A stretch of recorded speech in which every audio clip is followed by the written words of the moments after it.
Here's episode. another reason why you want to take control of what you're doing. Everything kind of funnels into the only winning move is not to play the game.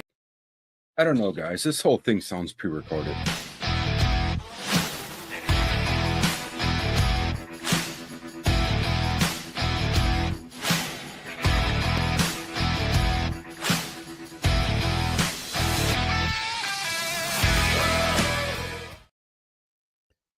All right, so we're interrupting your important Labor Day weekend for an important announcement. That is because we have the weather review going on, and obviously all of us are home because we're here in front of our microphones and in front of our cameras, and just want to welcome you to another episode of the Weather Review.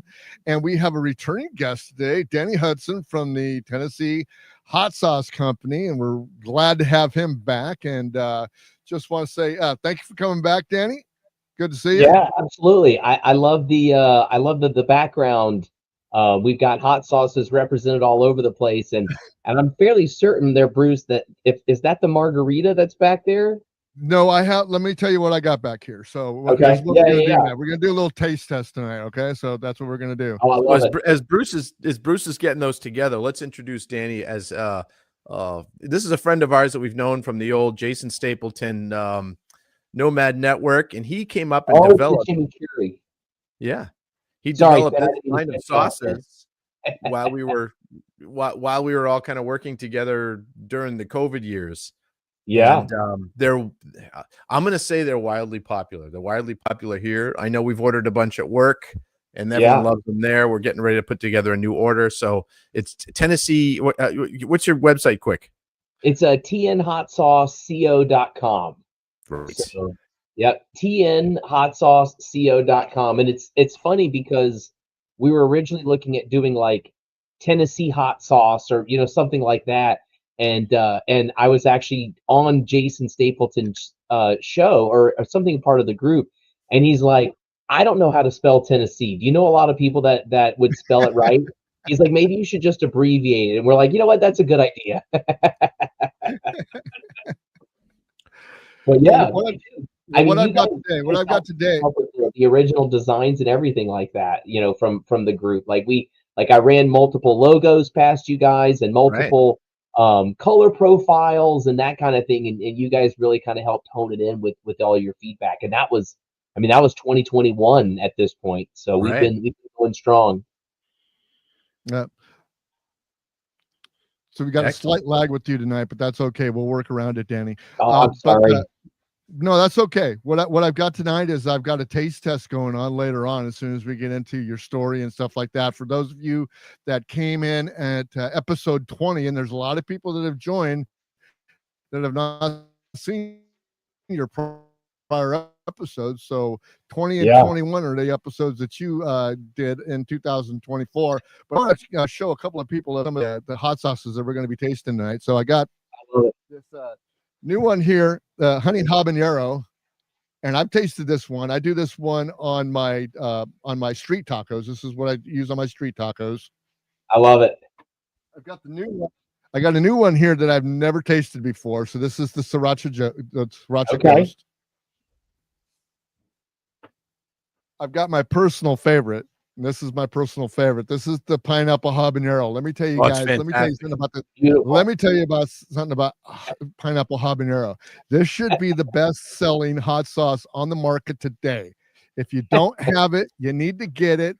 And you know what? I almost send it exclusively for anybody who likes Tennessee hot sauce. So I mean that I love it.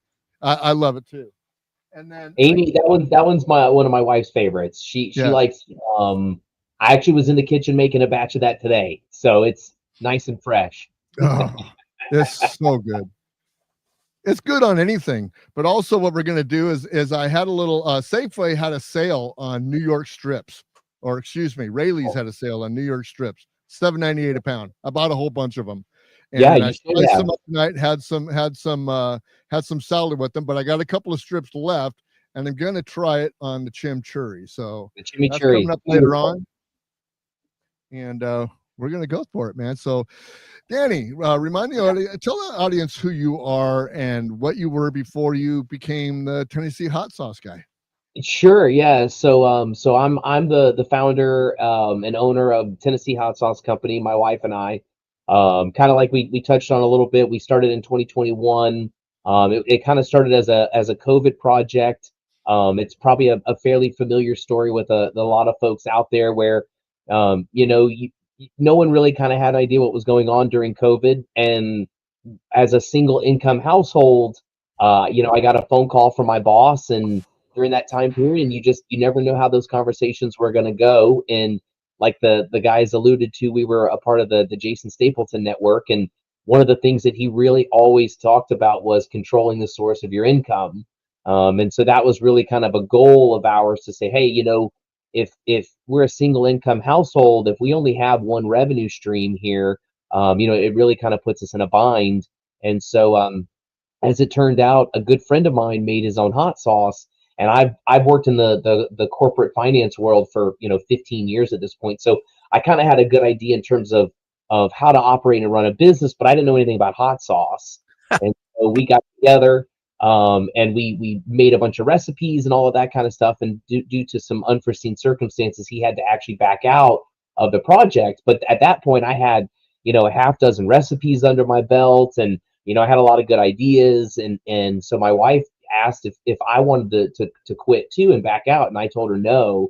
And so we just kind of pushed forward, and it's been a two person crew here since 2021. And like I mentioned before, I've essentially worked corporate finance for most of my professional career. So I know spreadsheets, I know a P&L back and forth, inside and out. And by having the hot sauce, it's really kind of a great creative outlet to where I can kind of come up with a bunch of new recipes, and we can own it and operate it to how we see best. And so that's just kind of been the story or so over the last 4 years. Now, Very cool. when you came into this during the COVID area, like you said, so we had a lot of supply chain issues. So, did you suffer any of those supply chain issues as you went forward, or was this all? Yeah. I think you remember all these pepper things were from your garden. Is that correct, or were you sourcing them out? The peppers, we grew some, but the issue a lot with as far as the peppers go is that to be able to grow them at scale is difficult, and that's not even going into the permitting process and the licensing and all that kind of stuff. But for one batch of poblano, it requires me to have call it 30 pounds of jalapeno peppers, right? And if you've ever grown your own peppers, to get 30 pounds of jalapenos, especially right at like a specific time, Right. it's really difficult. And so we source a lot of them from our local grocery store, which is mostly regional, which is nice. But then some of our super hots and stuff we have to source from a little bit outside of there. Yeah, that's the guy, right? So a batch takes 30 pounds, and it's to the point now where we're making usually at least one batch a month. And so being able to get fresh jalapenos all year round from your own garden would be really difficult. And the peppers during the COVID era wasn't the worst part. It was the parts that you don't necessarily think about, right? So our first large batch of bottles that we ordered directly through Alibaba, which came from China. And so the processing and everything like that went fine. And then we had 2,000 bottles that sat off the coast of California for about 3 months. Ooh. Yep. And I mean, you could literally see on the tracker, like it hadn't moved. And so again, the benefit of it being at the very beginning was we didn't have any customers at that point. So it's not like people are like, hey, where's all my stuff? It's the fact that we were just like, okay, well, we're just going to sit here and wait. And we kind of planned for some contingencies like that at the beginning, to where we were like, all right, we know we're going to run into hiccups. We know we're going to run into some issues and things like that as we go along. So let's not try to push everything super fast right at the beginning. So it was a pain because it was a big setback. But at the same time, we didn't put ourselves in a position where we really kind of shot ourselves in the foot, by having that. Otherwise, we were just ordering bottles off of Amazon.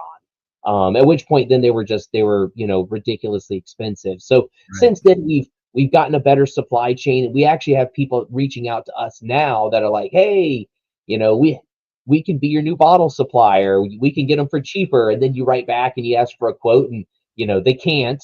But like, at least people have supply now. Right. Yeah. That's all. That's been a problem with a lot of people. I know that Ken is still suffering from a little bit of supply chain issues. Oh, I'm Only sure. with tariffs Mhm. and stuff. I'm sure. Tariffs, yeah, that I'm sure the tariffs are hitting Ken's industry because it just requires so much from so many places. The benefit that we have in that scenario is the vast majority of our products are fresh fruits and vegetables and things along those lines. So most of them are regionally sourced, so it's not as impacted as much as Ken's world.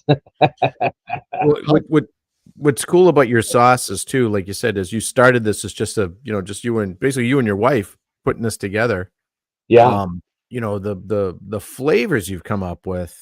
I love hot sauce and the things that there was a peach one you did, there was a pumpkin hot sauce that you did, which I was like, I'll try it, but I'm not gonna like it because I don't like the sure. pumpkin spice stuff. But man, was it good! And like Thank the poblano habanero, we just had chicken wings in the air fryer for dinner tonight, and I slather them with that stuff and a little Yeah, blue cheese, and then they're amazing. They're just incredible. We did a wing challenge at work for Chicken Wing Day last year, and we used all yeah, Tennessee hot sauce, and that was a huge hit because now I turned everyone on to work on it. Now they're ordering yeah. it. And it's just as we started, this is number one written with you can see the number one right there. Batch one. That's batch number one back in the day. I've got 2 bottles, which is great because this batch number one was written with a Sharpie. This one was written with a pen, which Yeah, is we still do but that.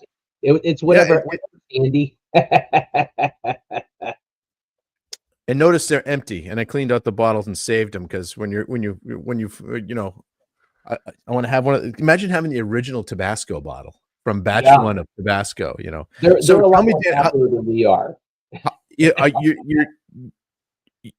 your basic model is mail order, but are you in stores too, or what's your how are you growing this? I mean, the Yeah, product is fantastic, but how do you get the people to know about it? the timing of your question is actually really good because we started a lot, direct to consumer, people ordering them from around the country. We also do our quarterly subscription, which was really kind of how we launched. And so that was really big for us at the beginning because having a quarterly subscription where you have a group of people that are every quarter, it's a great test market. You can test new sauces with them. You can really Right. send them a lot of bonuses and benefits. And so we have a big one that's planned for the December batch that we're going to send out to all of our subscribers. But they're all over the place, and it's great test markets because you can get great feedback from them because they're kind of the most engaged customers that you'll get. We've really grown a lot in the retail space. I mean, we're probably up to, I'd say, probably around 25 or so retail customers, which that's grown a lot. We've got 2 more that we're picking up. Hopefully this week we're sending out some samples and that kind of thing for them. One of them is actually a company that operates several places in the airport. So we currently have a location that's in the airport, but these guys own and operate, I think, 3 more places that are in the airport, which is great because the volume there tends to be pretty solid. The other one is actually, so we're located in Franklin, Tennessee, and Ramsey Solutions, which is Dave Ramsey's headquarters, is actually right down the street. And so we have a lot of friends that work there, and they put us in contact with the person who's head of dining services there. And so I've got a meeting with him this week where I'm going to share some sauces and samples with him, and then potentially kind of get in the cafeterias that are over there. But how we've grown that area, that part has been good for us. But what we've really seen grow a lot, we're now in on several universities. So, for example, UT Knoxville is a customer of ours. So they stock our sauces actually in the dining halls on campus. And then the same with UT Chattanooga.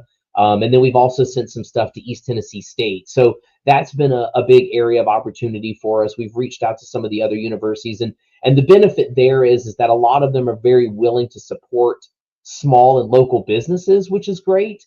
But they also go through a ton of it, right? So, talking with the UT Knoxville guys, they'll have thousands of students that go through the dining halls in a day.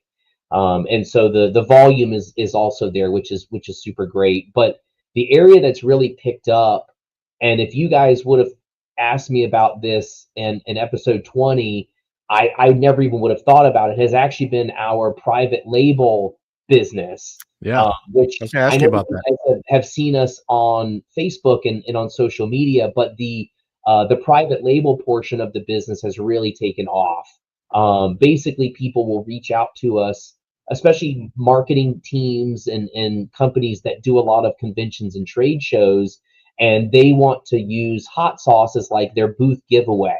So if you're at a convention or a conference and you stop by Zero, for example, there would be a branded bottle of hot sauce that's there that's got their logo on it, a message, whatever people want to have, and then that's what they would give away. And so we've had, I mean, that part of the business has just blown up, and we've never done any marketing or advertising for it, but people find us, through word of mouth or through Google or however they do it, and so that channel has really bloomed, a lot. And so those are the big ones. And so some of the channels, like as you'd imagine, during the summertime, conferences are a little slower, and so other areas kind of help compensate, during the slower time. So kind of like Jason said, right, multiple sources of revenue, and so that's kind of what we've really focused. But you just never know, and that's a part of the area that's really blown up for us, which has been awesome. Yeah. Yeah, that's really cool. The private label stuff, I can see that as being a major thing because you can do small batches. Someone doesn't need to order, Right. 5,000 bottles of it or something like that. Right. You can do a Right. couple hundred bottles for somebody. And I mean, you've done, as I've mentioned before, as we talked about this, how we all know each other is through the old Nomad Network, the Jason Stapleton kind of group of folks. You and I actually worked together. I helped you with with some graphics for Yes. for the what was the name of it? I got it right up there. Our Sons of Speed, yeah, our SOS Scotch, which Yeah, SOS Scotch. when we discontinued it, there were quite a few upset people. I bet it's great. Yeah. I got a question. So, are you still all in-house production, or do you have a co-packager now?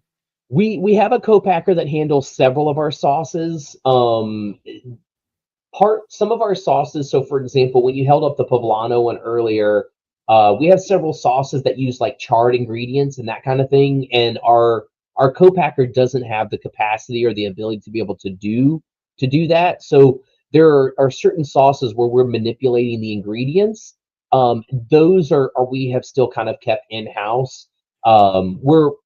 We're trying to figure out a way to be able to do that one through the co-packer as well. Likely what it'll be is it'll be me going into the kitchen and then I manipulate all the ingredients like I need to, and then I just deliver to him, and then they would take care of the rest. That's likely the next step in that regard, because ultimately at the end of the day, I don't want to be in the kitchen, 2, 3, 4 days a week.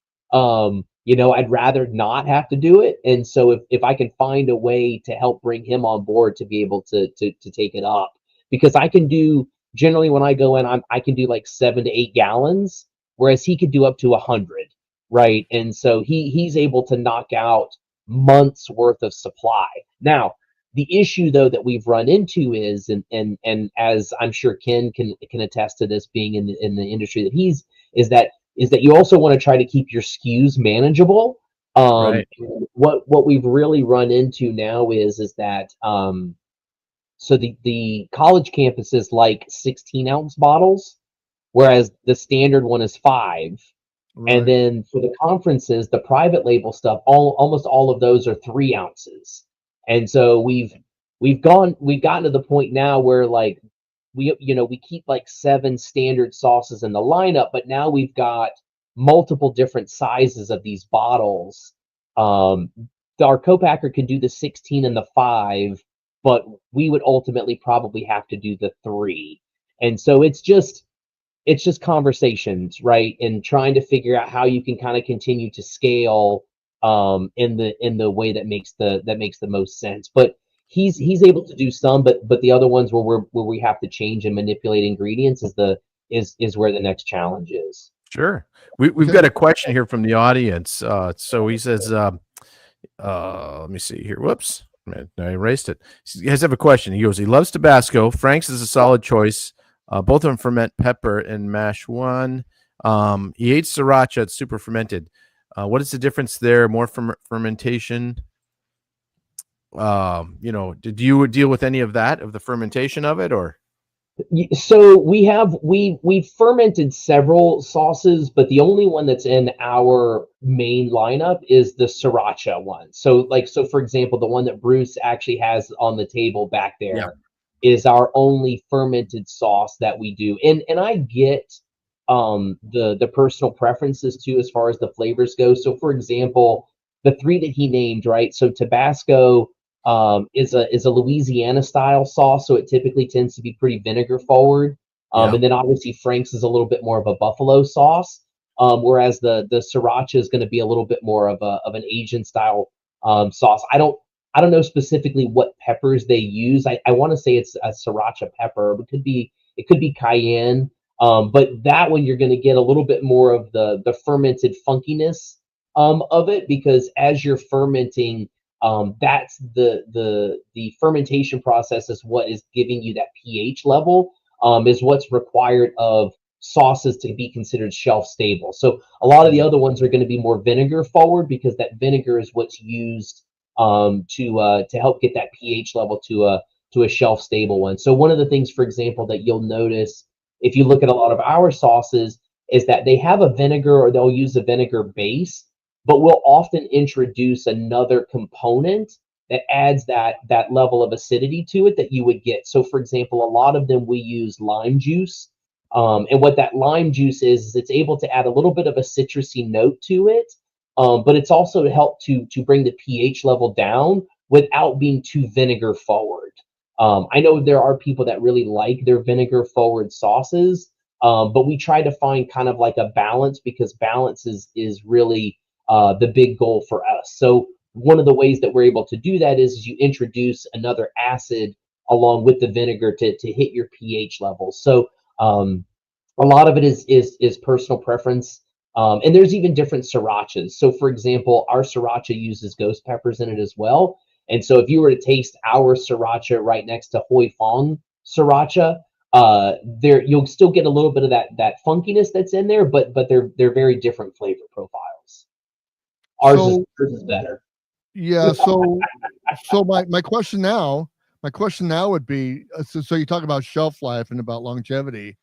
Is there a reason to put these hot sauces back in the refrigerator, or can they sit out on your table? How long? It doesn't last long in my house at all, because we go through bottles, before anything would spoil. Right. And most people are that way. The biggest difference really is that the having it in the refrigerator will actually help maintain the visual.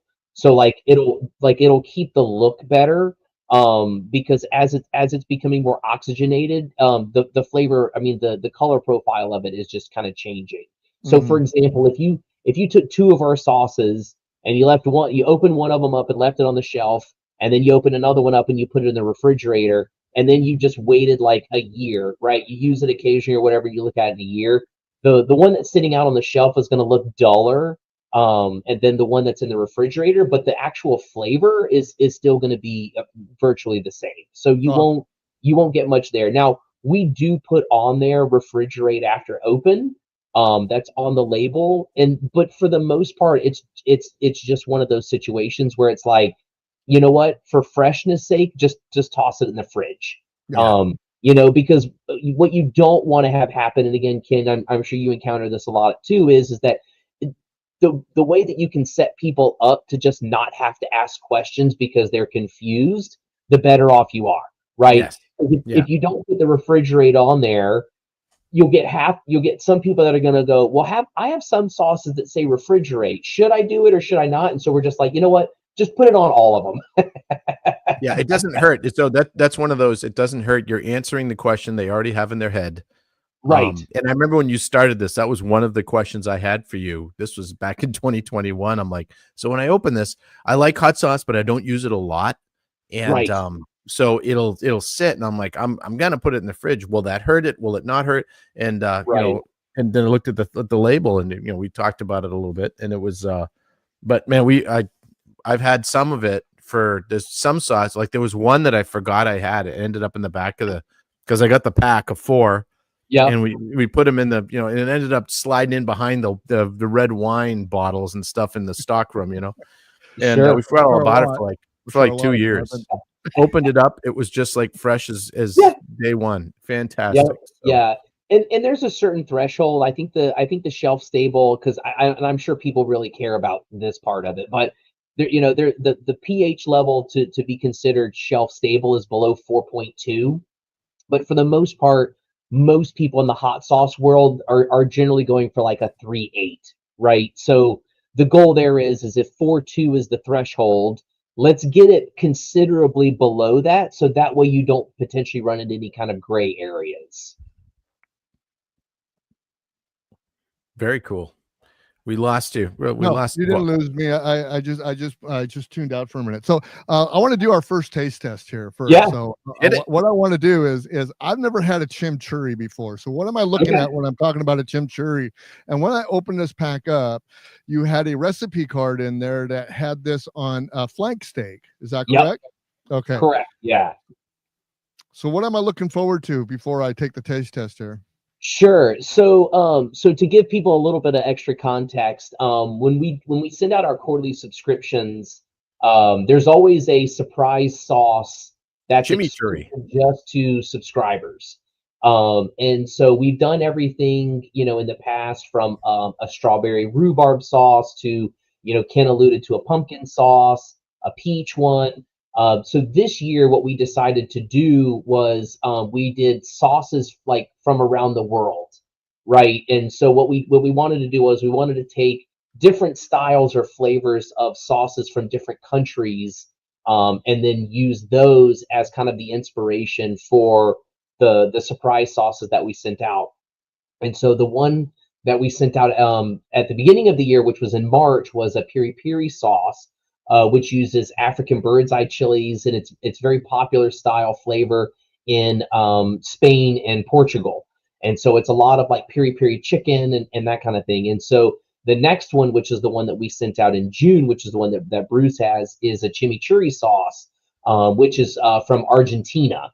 And so it uses serrano peppers that are in there, so it's going to be a little bit milder on the heat scale. I mean, I'd say it's probably around a 4 out of 10 if Okay. for normal people. Okay.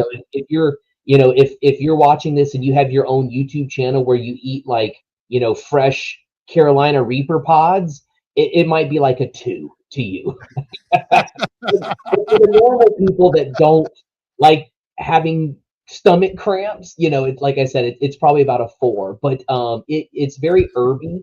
And so you'll pick up on a lot of the herbs. Like there's some oregano that's in there, there's some parsley that's in there.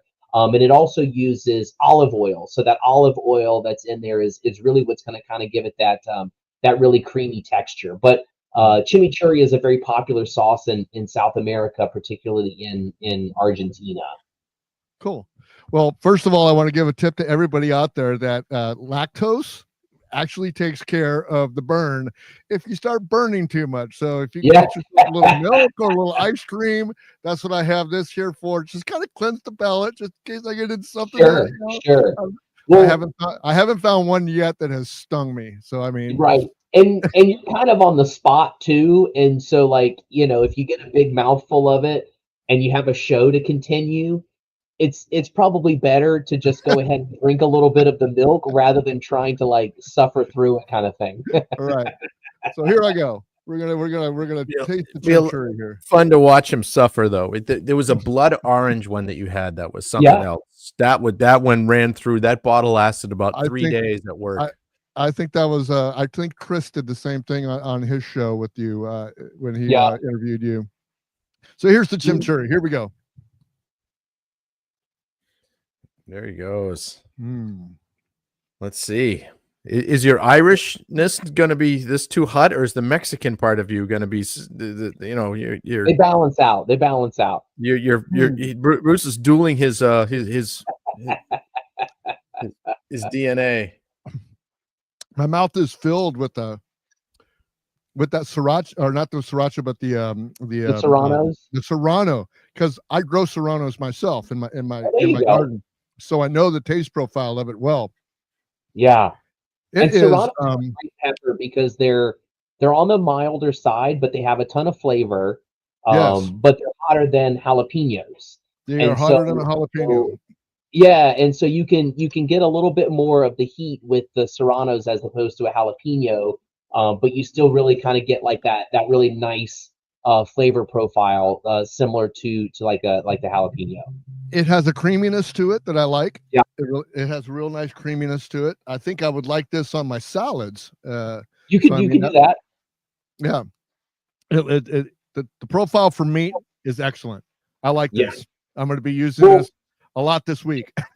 and the other part that we try to do is when we're introducing the flavors, you know, from different countries and stuff around the world, we try to get like a dish that's native to that area, that's, you know, that people that live in that area would have it with. So as you can imagine, when we did the piri piri in Spain and in Portugal, it was a chicken dish.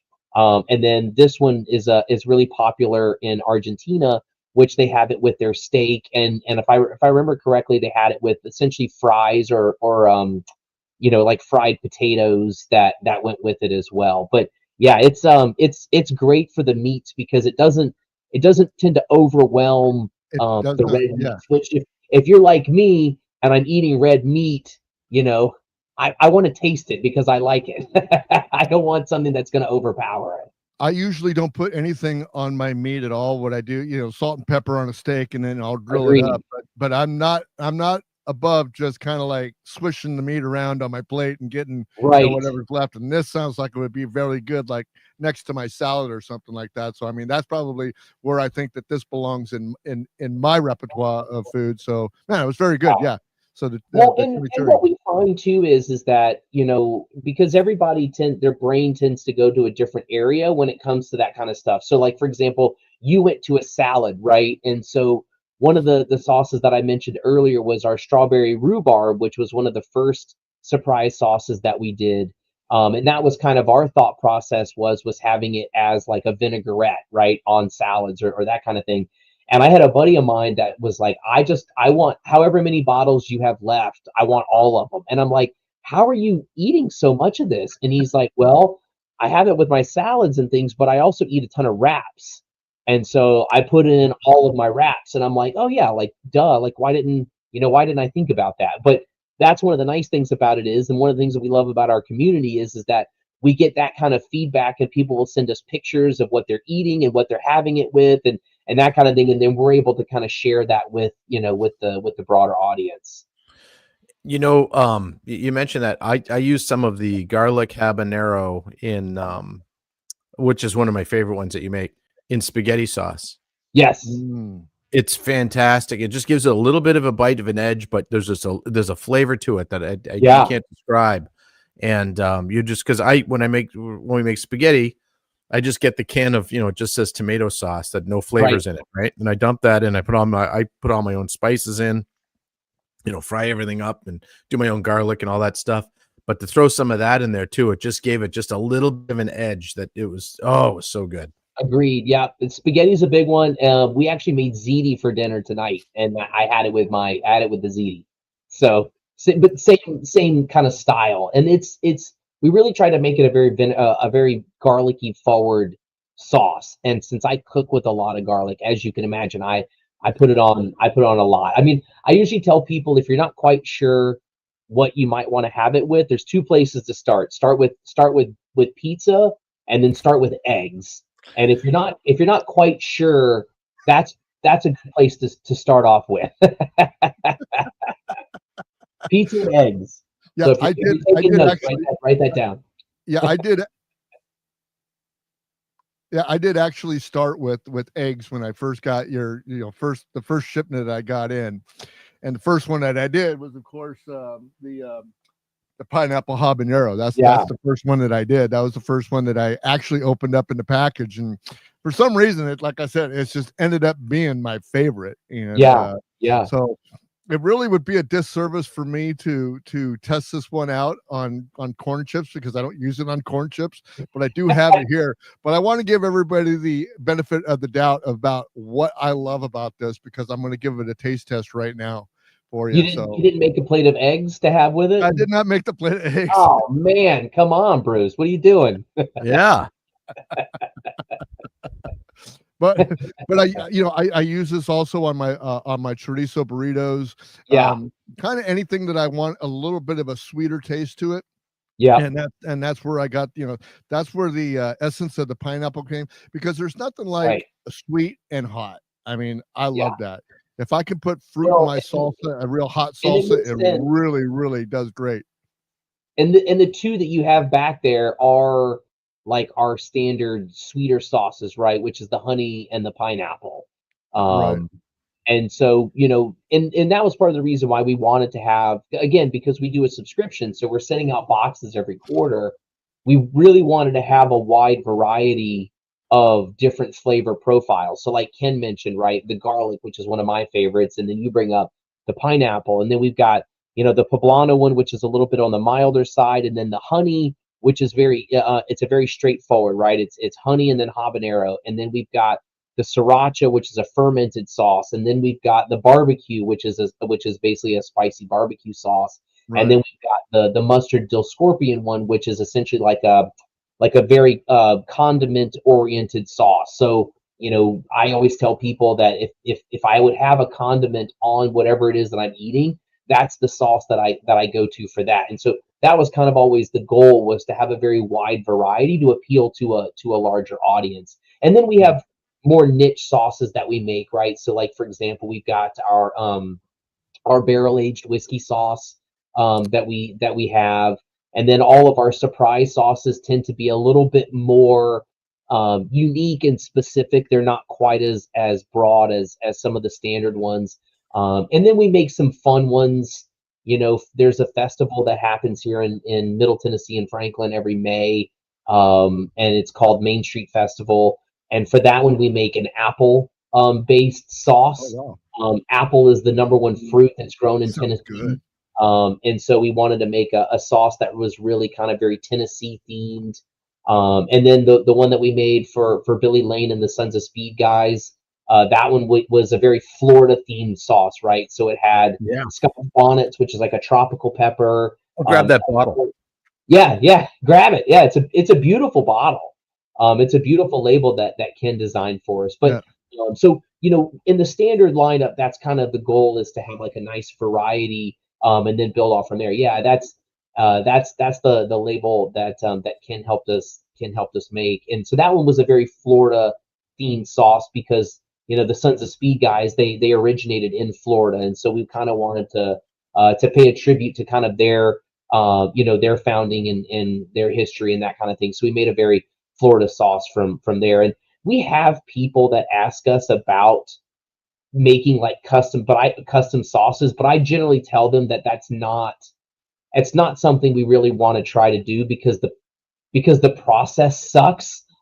It takes multiple iterations where you're testing it, and then there's things you like and there's things you don't like, and then if it gets to the point where you want to sell it now, and I know the audience here and the type of people that we are, like, we don't particularly care about having to get government approval for this kind of stuff. But if you don't want to have to deal with them, then you're going to run into issues. And so it's kind of one of those things where you have to, if you do want to go that route, you have to get it sent off for lab testing, and then it has to be FDA approved, and and it's all of these other kind of headaches. And so when people ask us about coming up with a custom sauce for them, it's just usually something that that we have to try to pass on.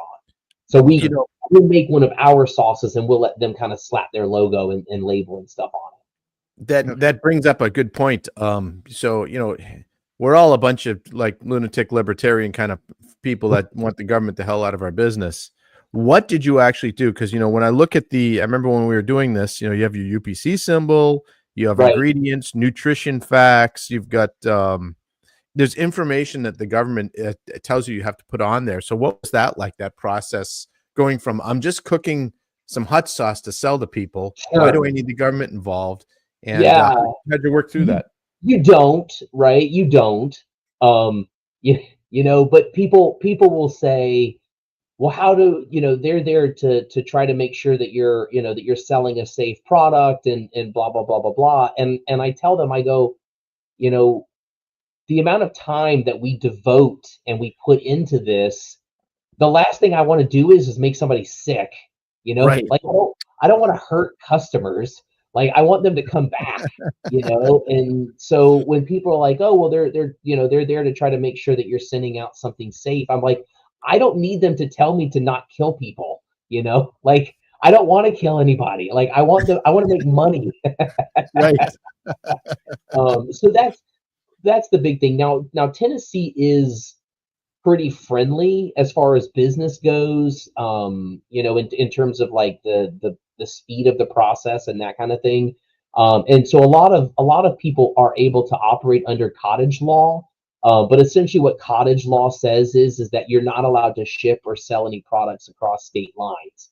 And so when we started to do all the research in terms of what we needed to do, it really came down to, do we want to start off operating under cottage law and then potentially run into these roadblocks as we grow, to be able to ship across state lines? Or do we just want to suck it all up and then just do it from the beginning so it complies with all of those metrics and that kind of thing? And so we just decided to go ahead and pull the trigger and just say, we're just going to do it and go the route, that we're supposed to. So that way we're not going to run into any trouble if we decide to go that route. And the other issue too is that there are also channels that won't, like we wouldn't be able to get into the vast majority of places that we are if we were still operating under cottage law. And it's not that they wouldn't like our sauces, it's the fact that their procedures and operations require their suppliers to meet certain requirements. And so they would require it either way. And so at that point it just makes sense. Now on the flip side, the issue that you run into is, and I know that this is not going to be a shock to most people out there, but most of the people that are running these operations are completely incompetent. And so you're dealing with people that otherwise are very unimpressive, and you just would rather not be dealing with them.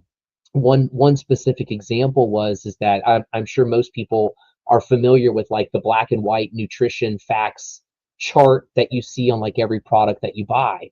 Yes. Well, our labels are only 3x5, and Ken, if you have the batch 1 bottle, it probably still has the nutrition facts box on it. That thing, right?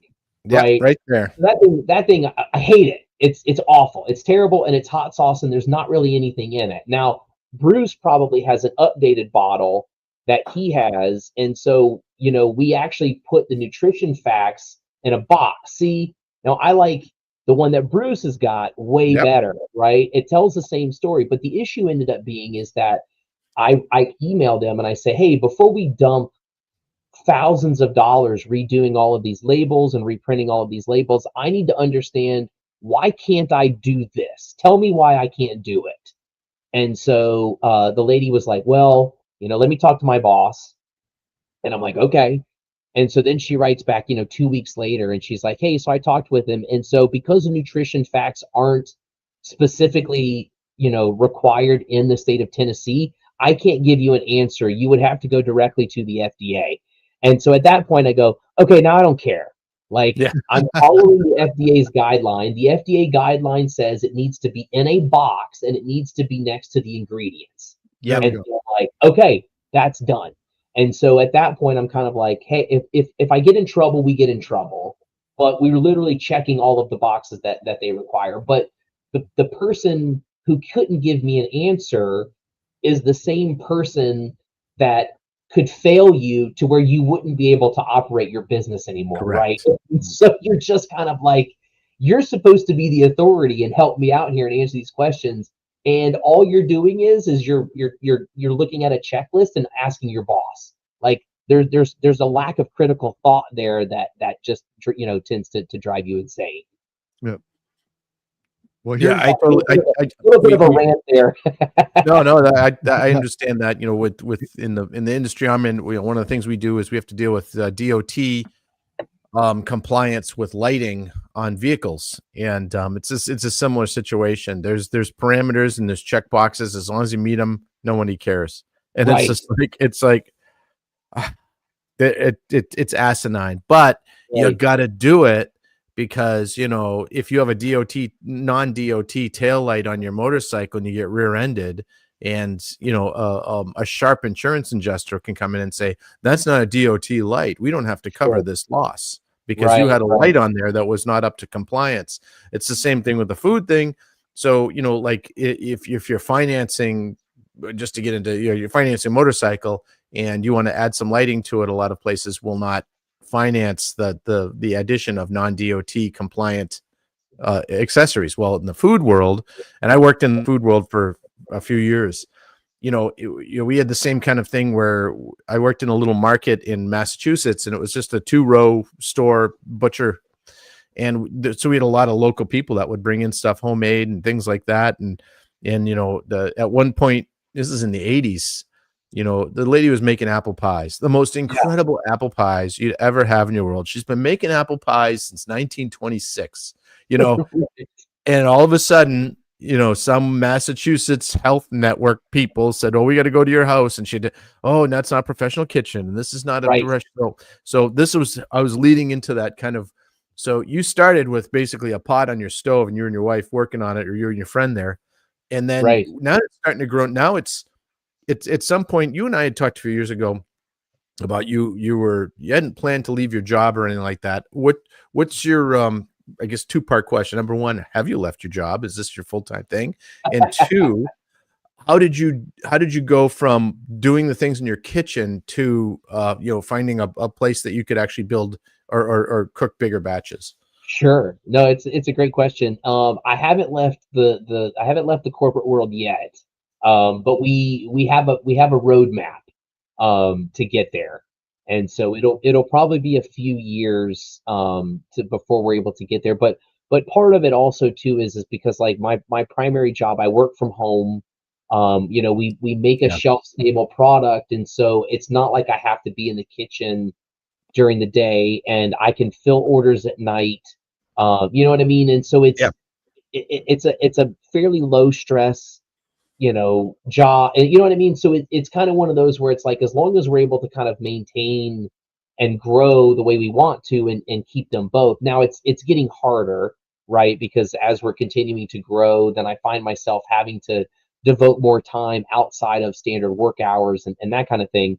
But we have a plan, and I'm thinking probably 3 to 4 years or so, we Nice. should be able to go full time. And then to the second part, going back to the state requirements to produce and ship across state lines, you have to manufacture out of a Department of Agriculture approved kitchen, right? Okay. And so when you go to sign up, they sent me a list, and it was like 11 kitchens that are in the Metro Nashville area that were certified and approved. And so, but the issue that you run into there is that like I start calling these places, and none of them were taking new clients. And so Sure. I'm like, okay, so what do you do? Like, if I want to start a hot sauce business, but none of these kitchens are accepting new clients, am I just like SOL? Like, how does that work? And so fortunately, the last one on the list was accepting new clients, and so we've cooked primarily out of there. And even in a scenario where if we didn't have to do that, it makes so much more sense to do it anyway, because like I said, like I go in and I make 7 to 8 gallon batches or so at a time, but I can knock that out in call it 3 hours, where Cool. and that's 175-ish bottles. Whereas like if I'm doing test batches at the house, I'm making 6 to 10 bottles, and it takes me over an hour. And so because it's just not set up to make that kind of stuff. Whereas when you go into the commercial kitchen, you've got everything you need, and it's a flat counter with all the space that you need, and you can lay everything out the way you want it to. And so you're able to go through really fast. I mean, at the commercial kitchen, it takes 3 to 5 minutes to wash all your pots and pans, and it's fine. As opposed to if you try to do it at your house, you rinse everything in your sink, and then you throw it in your dishwasher, and it takes 2 hours or whatever, to kind of go. Yeah. So if we didn't have to do it, it would still make sense from a production standpoint, an efficiency standpoint. Now, the other benefit that we're running into is our church. Their kitchen recently got certified for commercial production. Nice. And Very so good. that'll be nice because it's a 5 to 10 minute drive to the church, as opposed to like a 30 to 40 minute drive to get to the kitchen that I cook out of now. Very And so nice. just from that standpoint, it'll save me multiple hours a month, and then not to mention the gas money and all of that kind of thing. So we would have gone that route even if we didn't have to. I guess my follow-up question on that, the last couple pieces of the puzzle, and this is something again, you and I discussed it when you were getting started, because you had some questions about shipping. Shipping's very expensive, and customer service. So now as you're getting bigger, you're going to get more people asking questions. And I know shipping is shipping's been kind of crazy in the last few years. It's been up and down and over and out. So how do you deal with because shipping one bottle of this costs more than the bottle of this? Yes, it does. It does. So ultimately what we have is we have price breaks, so for the most part, like if you order one bottle, it's like a $5 shipping fee, and we'll eat some of the cost on there. Most orders we charge like $9, which is we'll eat a little bit on Pretty that, standard. but it's pretty standard. close to our cost. And then larger orders will usually charge the client, for those. Or if you're on the website and you order $50 worth of product, then shipping is free for those. I mean, the big thing for us is because the package it's ultimately glass, right? And so we have to be very careful in terms of how you prepare them, because otherwise, you have, bottles will break. But we've shipped out thousands of packages at this time, and by this point, and if we've had, I could probably count all the times we've shipped out to customers that have had broken bottles. I could probably count them on my fingers and toes, and so our breakage rate is well below 1%. And so, but then when you do get that email that says, "Hey, I had a bottle break," it kind of, it hurts your soul a little bit. Well, that's the customer service. That's the customer service part. So that's Right. the follow up. As you're, I see you can work from home, so that's good. So you can answer a phone call or an email, Right. just about any time. Yeah. But how do you handle those customer service calls? So most of them are through email. Most people usually reach us through email. But Amy handles a lot of the day stuff during the day. So because she's a stay-at-home mom, who she works part-time at my youngest son's preschool, she's able to handle a lot of those. Or if it's a scenario where I'm, eating lunch, I can respond to an email that way, or something along those lines. But the other benefit of it too is that it's hot sauce, and so no one takes it super seriously. Right. You work in a space where people have a ton of pride in their motorcycles, right? And so if somebody puts a light on there and it doesn't work, or it scratches part of the motorcycle, or whatever it could happen, like people, people are they're upset, like they're angry. Mhm. Yeah. You've Whereas messed up. hot sauce, people get it, it's glass, right? And so another example would be the worst one we've actually had. We had a customer, they ordered it was about 300 bottles, and they are based out of California. And so we shipped them 9 cases, and something happened where all 9 cases of theirs had leaky bottles in them. Oh. We have no idea how it happened. You know, we were able to duplicate it a little bit, but like, again, we've shipped out thousands of bottles and Right. we've never had this happen before. And not only did it happen once, it happened every single case in their order. Oh, And so even in that, so in that scenario, what they did was they shipped everything back. We cleaned it. We checked all the caps. There were some caps that we you know, we discarded, and we cleaned everything up. We resealed it. We looked at everything and we were like, hey, we're, you know, we'll send it back. But you know, again, it's hot sauce, and so, you know, no one's life is depending on it. You know, no one's career is depending on it, and so no one takes it super, super seriously. And to be honest, too, because we own the business, I mean, we had somebody that reached out to us, and it said that their bottle was supposed to be delivered on a Saturday, and they emailed us on Sunday, and they were like, "Hey, my bottle didn't get here," and so I'm like, I'm just going to ignore him. Like, and it got there on Monday. You know, like. Yeah. And I'm like, have you never ordered anything online before? Like, it's not going to change my life. Automated delivery. Like, what do you want from me? Yeah, I did to your point on that. I just ordered something, and it was off of like a Wish or Timo or Shein or one of those places, and it entered here in the country and it went from California to Kansas City. I'm in Wisconsin, so California to Kansas City. Okay, that should be a straight shot north to Wisconsin. You think? Nope. Went to Washington D.C. and then it went to Nashville, and then it went back to Washington D.C. Then it went back to Kansas, and then it came up here to St. Paul, Minnesota, and then to me. And I try to explain people with shipping that, you know, when you're a company, you ship something. We ship hundreds and hundreds of packages a day. Right. It is literally a crapshoot, and this is something new because it didn't used to be. It's a crapshoot. So for everyone out there listening, if you've ordered something, it's in your mail service on your phone says it's going to be delivered on this day, that is always just a suggestion. Right. It's not absolutely coming that day.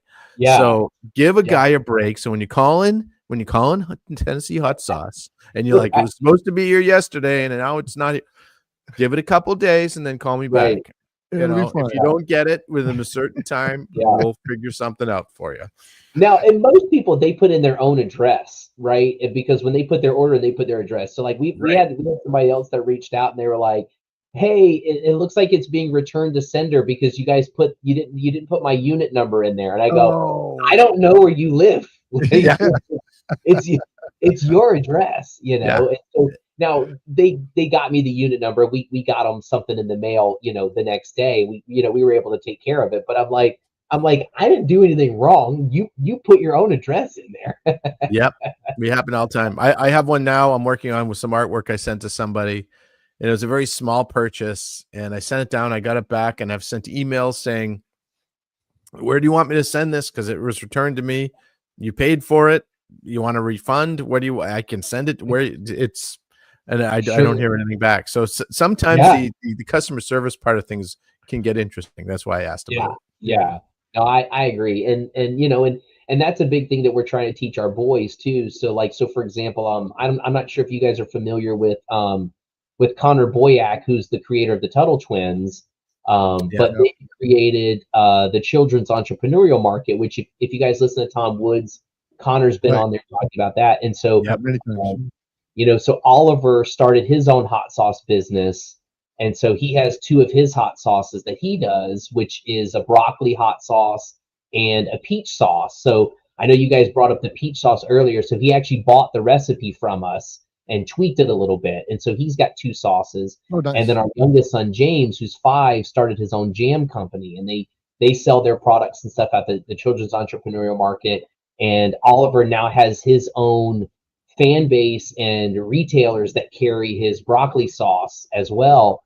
But those are the kinds of things that I've talked to him about when we're out at the markets, where we're like, hey, you know, you got to make sure you know, you're being respectful and you're being kind, because these people are giving you their money, you know, for the product that that you're creating. And so, you know, you're adding enough value to them where they're willing to hand over money that, you know, that they worked hard for. So you want to make sure that you're providing them a good service, that you're giving them good information, you know, that you're packaging everything correctly, and you're giving them, you know, kind of what they're paying for. So, you know, it's very important, because again, there's thousands of hot sauces out there. And so, but there are people that are giving us their money, so we want to make sure that we're doing everything we can to make it right for them. Absolutely. And I'm glad you brought up the Tom Woods show, because you were actually on a whole episode of that. Yeah. You know, it was interesting. Because I listen to Tom Woods a lot, and I wasn't paying attention, and I turned it on. I'm driving to work or doing my whatever, and I'm listening. I'm like, God, it sounds like Danny. Oh, it is. Holy crap. And I'm like, so we've got a Tom Woods guest on the show. Yeah. This is big time, Bruce. We're moving up in the world, man. Ken, we're moving up.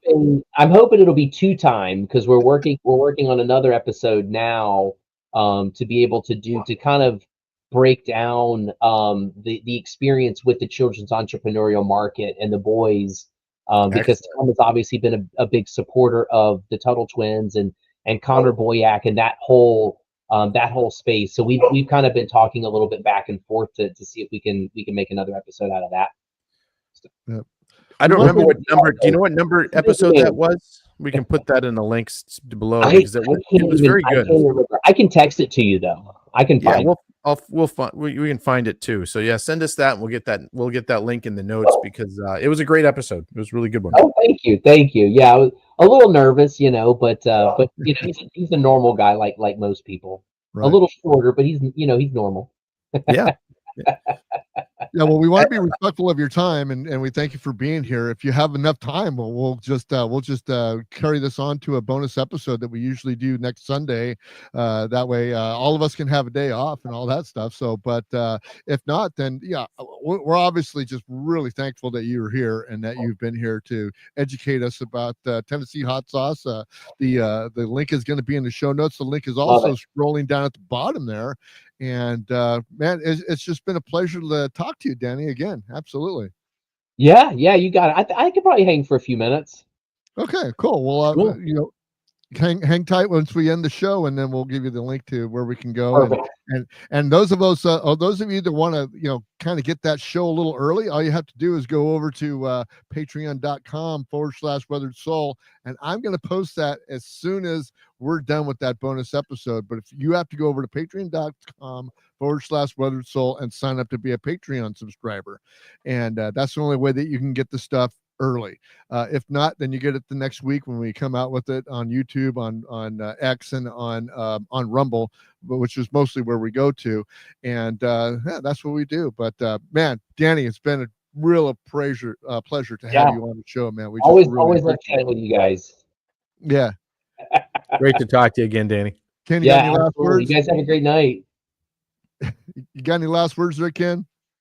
Well, no, I really appreciate it. Danny was one of the guys here that was collaborating on stuff and just bouncing ideas back and forth back in the day when we were doing the Nomad Network, and he's in Tennessee, where Bruce and I are both considering a move to. So you might consider moving to Kentucky, because if we show up there, your property values will go down. All right, that means more affordable. We will see you on the other side with some bonus episodes material. And as I leave you today, I leave you with have a great Labor Day. Thank you for spending some of your time with us on the weekend. You can catch us in the morning on the Weathered View, but this week I'm on vacation. So is Ken. He's going to be off doing other stuff. So the Weathered View is going to be taken over by the gentleman that was making the comments today. We call him the Bearded Viking, and he's out of Kentucky. He's going to be doing what they call the Weathered Underground. So if you're on X, you want to talk in the morning about something other than what we talk about here on the Weather Report, go ahead and follow him over on X and do the show tomorrow, which is the Weathered Underground. And the Weathered View will be back next Tuesday. And other than that, next Sunday, we'll be back with the bonus episode of the Weather Report. So we will see you later, guys. Have a great weekend and a great week, and be good to yourselves. We'll see you later, guys. Bye-bye.